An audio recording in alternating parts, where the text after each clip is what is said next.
Previously on EMCProductions. Today's topic is honors band auditions. A lot of this stuff is pretty confusing. Oh, thumb rolls! And I'm actually gonna start a counter for stuff that I did not know how to do when I auditioned with this stuff. So, okay, now we're gonna move on finally to the suspended cymbal with mallets. Okay, so a little suspended cymbal technique here. You want to play very close to the edge of the cymbal.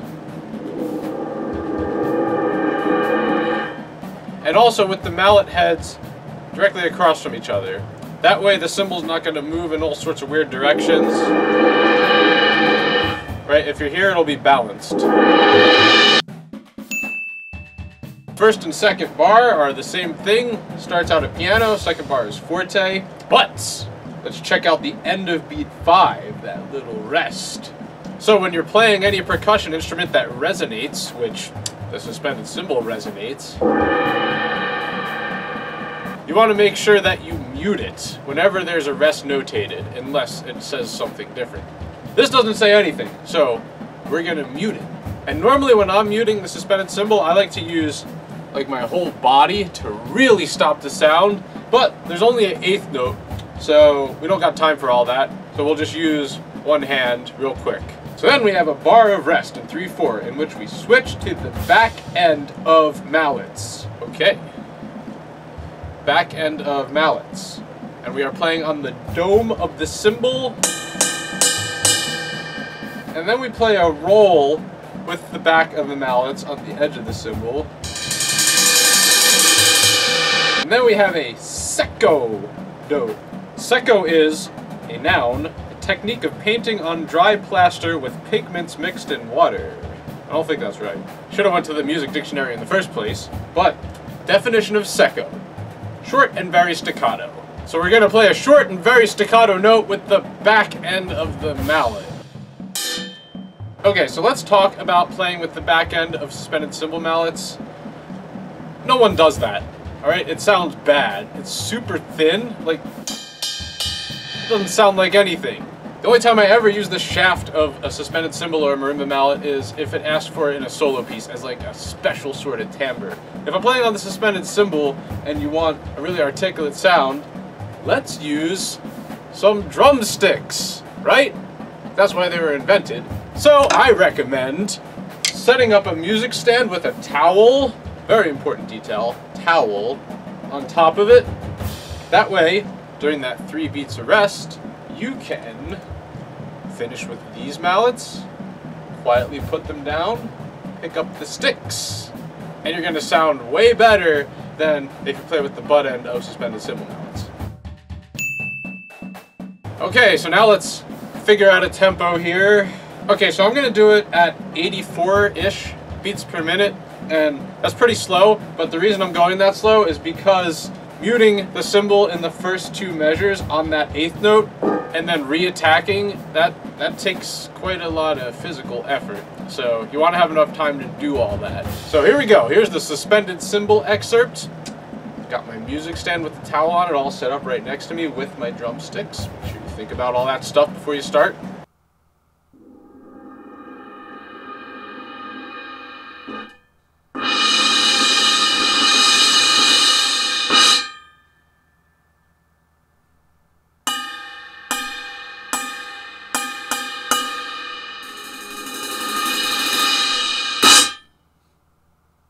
Alright, now we're going to move on to crash cymbals. Lesson 1 of crash cymbal technique is don't put your hand through the strap. Because we're not doing any fancy pants cymbal flipping or any of that. So, you're just going to hold it normal. Like you would a drumstick, kind of, right? Your fulcrum is right there on the strap touching the pad. And also just a general good crash. It doesn't matter if you're holding them like this or this. You can do it perfectly either way. But you want to make sure that you get sort of a flam or one note before the next one slightly earlier. And that way you won't get any air pockets. Like that. Okay, so we got 2 dynamics in this whole thing. Piano and then forte for the rest of it. And hey, look, some more secco, which we now know means short. But I could have told you that based on the rests. And just like the suspended cymbal, the crash cymbals ring a lot. So whenever there's a rest notated, you're going to want to mute the cymbals, and you do that by bringing them into your stomach. Or if you're holding them like this, you can do it kind of like in your armpit. But I hold it down here, bring it into the stomach, and you really want to get it in there. Flex your abs, show off those pecs. And of course we got to figure out our own tempo. So let's see here. Fastest thing we have is quarter notes. So we can go a little faster. So I'm going to go at about 100 beats per minute, and that's because of the fourth bar, those upbeats. I think that's a comfortable tempo to get the note followed by the mute with your stomach 4 times in a row before that last crash. So here we go.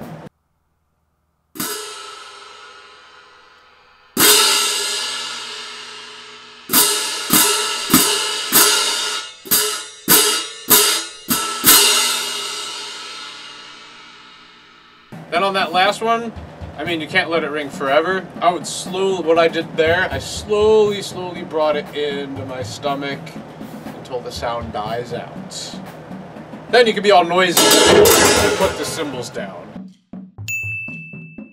Next up is the bass drum, which this one looks pretty easy, but it's actually really hard. There's a lot to think about in these 4 bars. So first thing we got a forte piano roll, which for that, also, before we get into that, general bass drum technique, you don't want to hit in the very center of the head, because that's actually quieter. All right, so we want to be slightly off center of the bass drum head. So you'll play that first note, and you don't need to start rolling immediately, all right? You can wait a second, because that sound's got to die down, and then start rolling.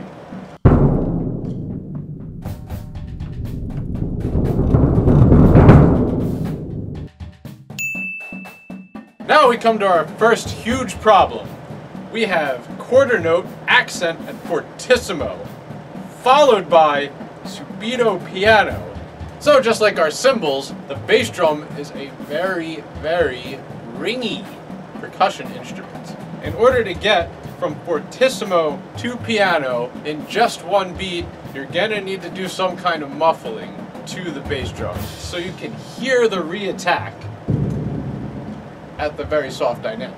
So what I'm gonna do, I got my handy dandy chair all ready to go, set up right in front of the bass drum. Gonna prop my leg up on it just like the tambourine, because you already got a chair in there anyway, so you might as well use it again. And then when I get done that bass drum roll, I'm gonna use my leg on the bass drum head. Oh, gotta make sure we lock the wheels first. Don't forget to lock your wheels on the bass drum. That would have been really bad in an audition. But anyways, I'm gonna play that roll, release, use my leg to muffle the head, and then should be able to hear that piano note right after. So then we crescendo all the way up to fortissimo with the top hat accent. Then we have a beat of rest, which once again we're gonna want to muffle the drum in that rest, but now we have both our hands free. We're not coming out of a roll going into another note immediately, so we can use our hands and possibly also the mallet head of your mallet and your leg to really stop all the sound on beat 1. So next we got, yep, you're reading that right, cannon shot, let vibrate. So my personal choice for cannon is this Vic Firth Civil War model, which it weighs about 6 tons, so you're probably going to need to get a few of your 7th grade friends to help you carry this into your audition room. But if your school doesn't own a cannon, or you're too weak to carry it in, then you're going to have to figure something else out. And I'm pretty sure that when I was in middle school, what I would do, and what everyone else did also, we would just hit the drum literally as hard as we possibly could. And yeah, you don't want to do that. Like, drums can take a beating, but you don't want to play them as loud as you possibly can. Because I'm sure that the judge isn't very happy about hearing 40-some middle school percussionists just pounding the crap out of the bass drum. So in order to get the cannon shot sound, for some reason they want that, I don't think you're going to get that sound with these soft mallets, you're gonna need something harder like a wooden mallet or a hard felt mallet. But the problem is we can't play the beginning roll with a wooden mallet because that's gonna sound like butt. So once again, what I'd do, I'd have my stick tray here with a towel on it with a hard mallet that I'm gonna switch to during that one beat of rest before the cannon shot. Since the tempo is made up and doesn't matter, you can play this pretty slow so you have enough time to do all of that. Or actually, let me try something real quick.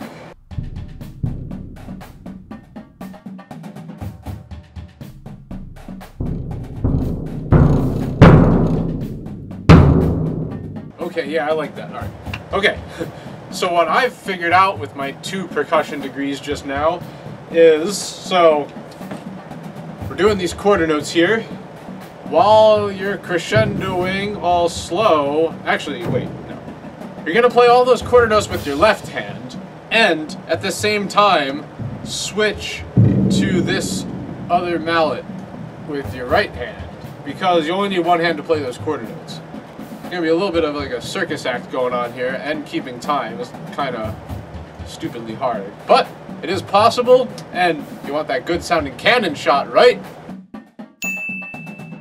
Okay, so I'm gonna do this one around 80 beats per minute, pretty slow, but we want all that time to muffle the note after the first fortissimo hit, and also switch the sticks and not get lost in the sauce. A lot of stuff, but here we go anyways. Leg up on the chair. Make sure your brakes are set on the wheels. Make sure your stick tray is here and accessible easily. A lot of stuff to think about before you even start playing, so big brains here, people.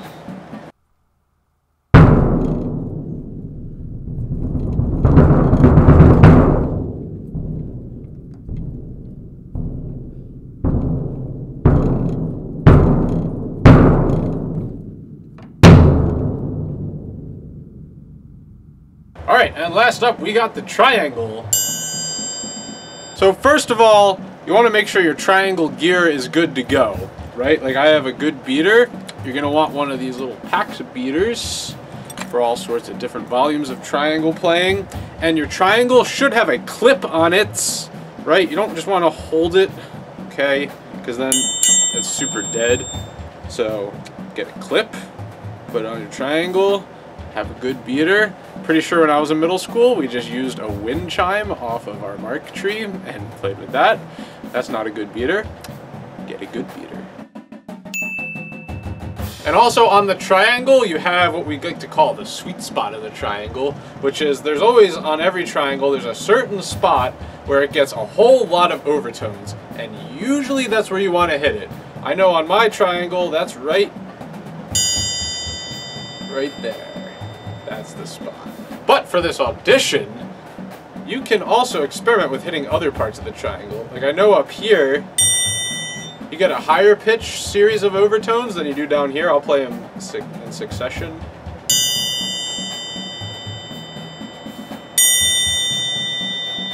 It's very noticeable. I hope you can hear it through my microphone, but it's really noticeable to me. And I like to take advantage of those different tones in the audition. That's the only time I ever don't play right there, because if you're in a concert hall, you're gonna want all those overtones because then the sound will carry out. But in the audition room, you can hear up there pretty much just as well as in the other spot. So what I like to do is for the louder dynamics, like forte or fortissimo, there is no fortissimo, so just forte. For forte, I'm gonna hit right here in the sweet spot.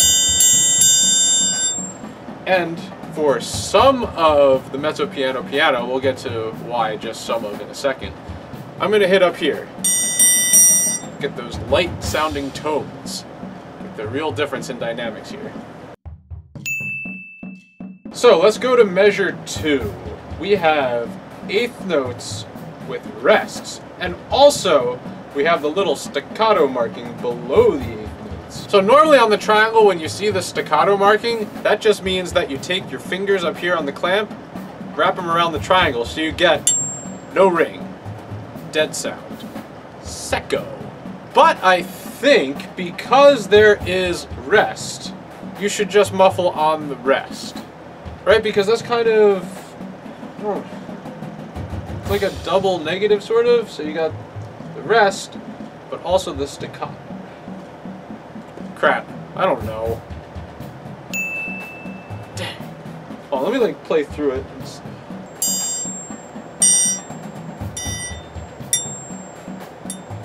Pretty sure, like 88% sure. That's a solid B, so I guess this is good advice. I'm pretty sure that you should play the note, then muffle on the rest. Not dead, dead again, right? Open, close, open, closed. I think. I don't know. Not 100% on that. No instructions are provided. What the hell are you doing? Good question. I suppose the answer is, I'm not certain. So for those first two bars, I'm gonna go with, so the forte, I'm hitting right in the sweet spot for those two notes. Then I'm going up here. Right? Lots of difference in timbre, really getting that volume down for the dynamic change. Then we have forte into piano. Uh-oh, red flag alert, red flag alert. So you remember that bass drum excerpt where we had the forte note followed by the piano note? Well, we got the same thing here, but it's in a 16th note space and not an 8th note space, or whatever. I think it was a quarter note space, actually. But this is a 16th note space, and that's pretty fast to get from forte to piano.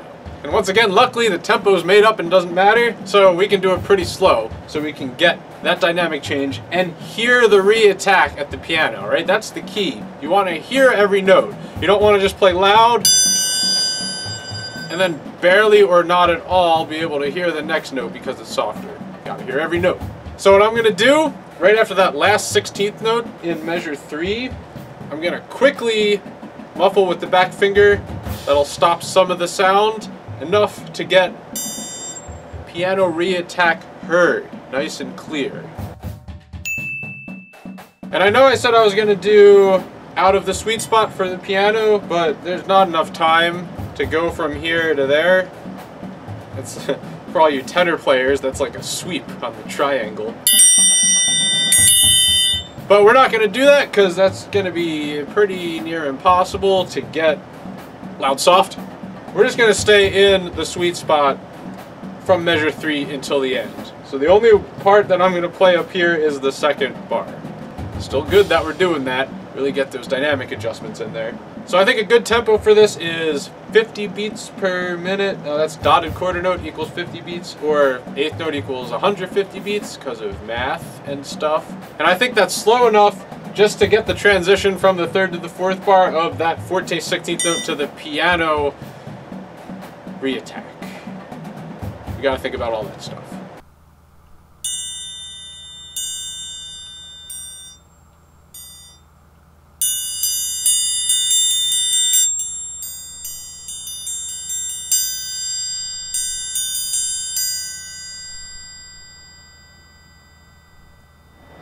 Just like the cymbals, slowly stop the sound without making it noticeable.